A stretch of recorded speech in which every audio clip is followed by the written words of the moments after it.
ಕುಮಾರಸ್ವಾಮಿಗೆ ಹೆಸರು ಬಂದ್ರೆ ಇವರಿಗೇನ್ ಕಷ್ಟ? ಎಚ್ಡಿಕೆ ವಿರುದ್ಧ ಕಾಂಗ್ರೆಸ್ಸಿಗರ ಟೀಕೆಗೆ ಶಾಸಕ ಸುರೇಶ್ ಕೂಡ ಟಾಂಗ್ ಕೊಟ್ರು.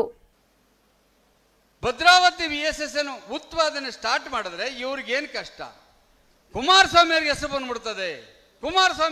ಬಂದ್ಬಿಡ್ತದೆ. HMT ಕಾರ್ಖಾನೆಯನ್ನ ಪುನಃಸ್ಥಾಪನೆ ಮಾಡಬೇಕು, ಪುನರುಜ್ಜೀವನ ಮಾಡಬೇಕು ಅಂತ ಹೋದ್ರೆ ಅದಕ್ಕೆ ಆ ಲ್ಯಾಂಡ್ ಕಿತ್ಕೊಳ್ತಕ್ಕಂಥ ಕೆಲಸ ಮಾಡಿದೆ.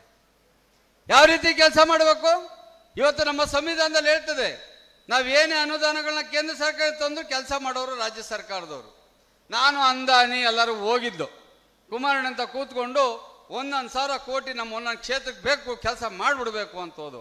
ಕೊನೆಗೆ ಯೋಚನೆ ಮಾಡೋದು, ನಾವು 1,000 ಕೋಟಿ ಕೊಟ್ಟು ನಾವು ಈ ಮುಂಡೆ ಮಕ್ಕಳಿಗೆ 10% 100 ಕೋಟಿ ಕಮಿಷನ್ ನಾವೇ ಕೊಡಿಸ್ಬೇಕಲ್ಲಪ್ಪ ಅಂತ ಯೋಚನೆ ಮಾಡಿ ಬಹಳ ಕಷ್ಟದಲ್ಲಿದ್ದೀವಿ ನಾವೀಗ.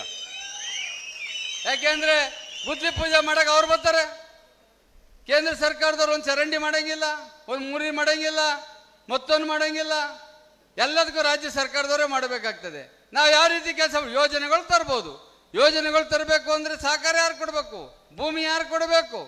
ಇವ್ರು ಕೊಡಬೇಕು. ಇವ್ರು ಕೊಡೋದಿಲ್ಲ. ಕಾರಣ ಕುಮಾರಸ್ವಾಮಿಯವರಿಗೆ ಹೆಸರು ಬಂದ್ಬಿಡ್ತದೆ, ದೇವೇಗೌಡರಿಗೆ ಹೆಸರು ಬಂದ್ಬಿಡ್ತದೆ. ಆದರೂ ಸಹ ಇವತ್ತು ಈ ರಾಜ್ಯದ ಜನತೆ ಮೇಲೆ ಅಭಿಮಾನವಿಟ್ಟು ಕೊಬ್ಬರಿ ಬೆಳೆಗಾರರ ಕಷ್ಟಕ್ಕೆ ಸ್ಪಂದಿಸಿದ್ರು, ತಂಬಾಕು ಬೆಳೆಗಾರರ ಕಷ್ಟಕ್ಕೆ ಸ್ಪಂದಿಸಿದ್ರು, ಇವತ್ತು ಮಾವು ಬೆಳೆಗಾರರ ಕಷ್ಟಕ್ಕೆ ಸ್ಪಂದಿಸಿದ್ರು. ಯಾರು ಮಾಡ್ತಾ ಇದ್ದಾರೆ? ಇವ್ರ MP ಗಳಿಲ್ವಾ ಅಲ್ಲಿ? ಅವ್ರ್ಯಾಕೆ ಅದೆಲ್ಲ ಕೆಲಸ ಮಾಡ್ತಾ ಇಲ್ಲ?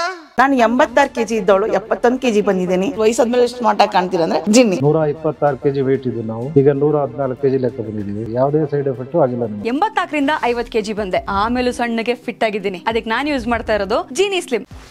84ರಿಂದ 50 kg ಬಂದೆ, ಆಮೇಲೆ ಸಣ್ಣಗೆ ಫಿಟ್ ಆಗಿದ್ದೀನಿ. ಅದಕ್ಕೆ ನಾನು ಯೂಸ್ ಮಾಡ್ತಾ ಇರೋದು ಜೀನಿ ಸ್ಲಿಮ್. ಸಣ್ಣ ಆಗಕ್ಕೆ ಜೀನಿ ಸ್ಲಿಮ್ ಯೂಸ್ ಮಾಡದೆ ಹೆಲ್ದಿನೂ ಅದೇ. ನೀವು ಸಣ್ಣ ಆಗ್ಬೇಕಾ, ಹೆಲ್ದಿ ಆಗ್ಬೇಕಾ? ಹಾಗಿದ್ರೆ ಜೀನಿ ಸ್ಲಿಮ್ ಯೂಸ್ ಮಾಡಿ. ಸಣ್ಣ ಆಗೋದಕ್ಕೆ ಯಾವುದೋ ಪ್ರಾಡಕ್ಟ್ ಹೇಳ್ತಾ ಇದ್ದಾಳೆ, ಏನಾದರೂ ಸೈಡ್ ಎಫೆಕ್ಟ್ಸ್ ಇದೆ ಅಂತ ಯೋಚನೆ ಮಾಡ್ತಾ ಇದ್ದೀರಾ? ಖಂಡಿತ ಇಲ್ಲ, ಯಾಕಂದ್ರೆ ಇದು ಕೆಮಿಕಲ್ ಫ್ರೀ. ಸಣ್ಣ ಆಗಬೇಕು ಅಂದ್ರೆ ಜೀನಿ ಸ್ಲಿಮ್ ಯೂಸ್ ಮಾಡಿ. ಹೆಚ್ಚಿನ ಮಾಹಿತಿಗೆ ಕೆಳಗೆ ಡಿಸ್ಪ್ಲೇ ಆಗ್ತಿರೋ ನಂಬರ್ಗೆ ಕಾಲ್ ಮಾಡಿ.